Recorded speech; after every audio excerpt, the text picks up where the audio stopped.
దుర్బోధల కోసం మనము పక్షమును ఫైట్ చేస్తుంటే విశాల హృదయం కలిగిన వారు కొంతమంది ఏమంటారంటే, ఎందుకండి ఇలాంటివన్నీ అంటున్నారు.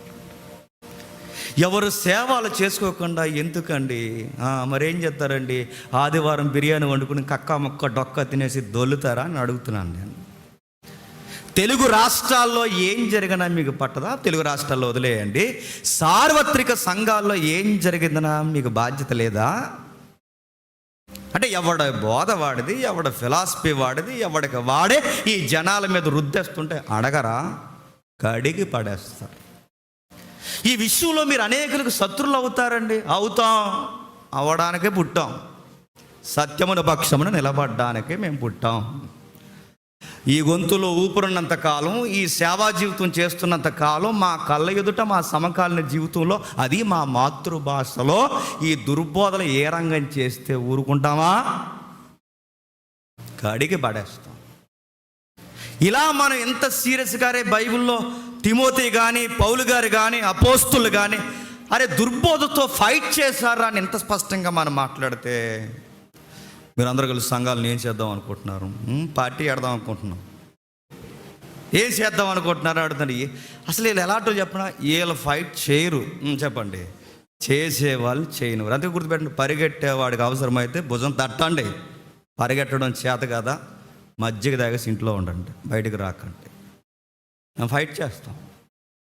మొన్నటి వరకు పరిశుద్ధాత్మ పేరుతో జరుగుతున్న అరటిపళ్ళు, యాపిల్స్, వాటి విషయంలో మనం స్టార్ట్ చేస్తాం. అది ఇప్పుడైనా ప్రతిసారి దుర్బోధల కొరకు మనం మాట్లాడుతున్నాం. ఇప్పుడు కొత్తగా ఏం ప్రారంభించింది కదా, ఏమంటున్నారంటే ఆయనకి ఏదో ఉందంటే ఉంది. ఆయనకి నాకు 10 ఎకరాల గొడవ ఉంది. ఆయన నా బ్రదరే, నా అడుగుతున్నా, ఆయనకి నాకు గొడవ ఏంటి? రేపొద్దున్న సురేష్ గాడు, తమ్ముడు సురేష్ ఏమన్నా వాక్యం తప్పు చెప్పినా ఫైట్ చేస్తాం. రేపొద్దున నాకు సుపరిచితమైన బోధకుడు ఎవరైనా తప్పు చెప్తే ఫైట్ చేస్తాం. నేను తప్పు చెప్తే వాడు నాతో ఫైట్ చేయాలి.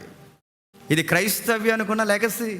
అరే ఇది అర్థం, ఈ బేసిక్స్ కూడా అర్థం కాకుండా అరే మనం ఏమనకూడదండి, ఏమనకూడదంటే చరిత్ర. అందుకే ఇలాంటి వాళ్ళ కొరకు చరిత్ర చెబుతున్నాను, వినండి. అది 290. అది అలెగ్జాండ్రియా అని ఒక బిషప్ గారు పనిచేస్తున్నారు. ప్రారంభంలో ఇప్పుడంటే డినామినేషన్స్ ఒక్కొక్క సంఘానికి ఒక్కొక్క పేరు ఉంది. అప్పుడు సార్వత్రిక పదం ఏంటో తెలిసిన క్యాథలిక్ అంటారు. క్యాథలిక్ అంటే లాటిన్ వర్డ్లో క్యాథలిక్ అంటే, మూల భాషలో క్యాథలిక్ అంటే, గ్రీకు లాటిన్ కలగలిపిన ఈ క్యాథలిక్ అనే పదం సార్వత్రిక సంఘం అని అర్థం. క్యాథలిక్ వేరు, బాగా వినాలి, రోమన్ క్యాథలిక్ వేరు. నేను రోమన్ క్యాథలిక్ కోసం కాదు చెప్తుంటా, క్యాథలిక్.